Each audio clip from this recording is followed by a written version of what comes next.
Okay, Randy St. Clair, the ICE-STOL, third video flight of the day. I think what I'm going to do is I'm going to try a maximum performance takeoff with a side view this time. Arming, we're armed, motors are running. Okay, so the plan is hold about half up elevator, and we'll run the throttle up until it starts to move, and then I'll go to full throttle. And I see just as I did this, the wind decided to change directions. So fine. I mean, obviously we want to be able to take off in a crosswind if we have to, but for safety's sake, and since this is still a fairly novel thing, we'll turn it more into the wind. Okay, once again, about half up elevator. Let's go right there like that. We'll run the throttle up until it starts to do something, and then we'll go to full throttle. Here we go.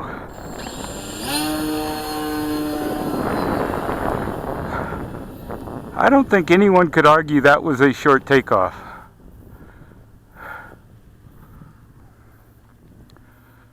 Alright. Now, let's turn into the wind. I need to find the stall limit, and maybe I already have, I don't know, but if I have, it's stalling in a way that's so benign that it's difficult to know if I've found it yet. So this is in a turn. Now the problem is, if it does do something not benign, it could potentially do it rather dramatically. I mean, I've seen it do that before. It had the leading edge slats, and I don't want to do anything dramatic resulting in a broken airplane if possible. So now we're turning left, although I guess I need a little more headway upwind, so alright. Giving a little more throttle, trying not to lose altitude in the process. The turning is intentional. Alright, I'm not seeing anything bad here. Okay, that's pretty darn slow. Holding about 3/4 up elevator. It's so slow it's scaring me. And I guess I have no reason to be scared because it hasn't done anything to give me reason to be scared. At least not since I installed the leading edge slats, which are pretty amazing in terms of the improvement in performance. So as I get more and more comfortable with it, I'm able to fly it a little slower. There, I let the nose get down a little too much. That was my fault. Now the nose is way high. But it's doing exactly what I'm telling it to do, which is a good characteristic, believe me. Alright.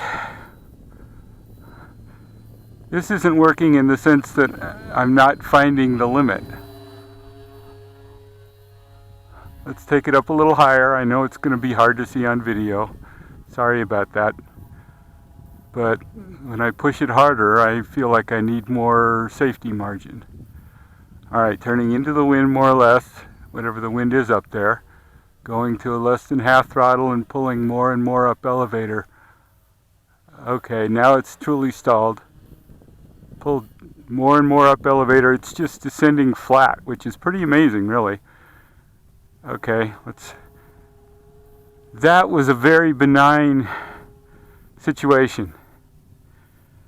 And as I said before, very confidence inspiring.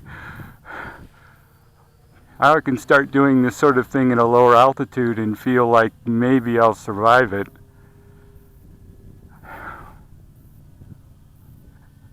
I should probably do some wind-up turns here. Although I don't want to go too far on any particular battery. Whoops, I forgot. The sun is behind me. I'm going to... I think I'm going to try a low pass here.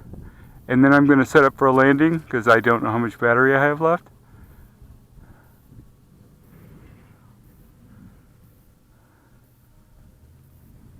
So we have to come between this gap in the trees here.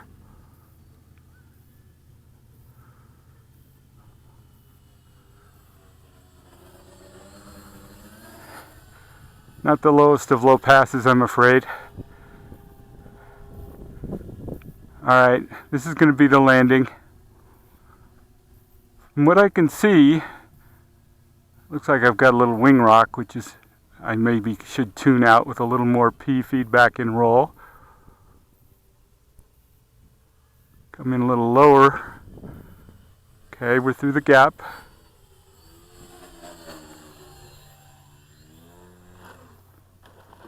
Once again, not the slowest landing.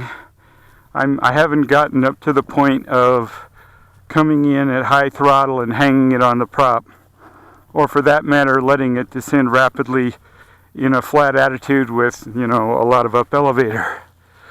I need to get comfortable with doing that. For now, I'm turning the camera off here. So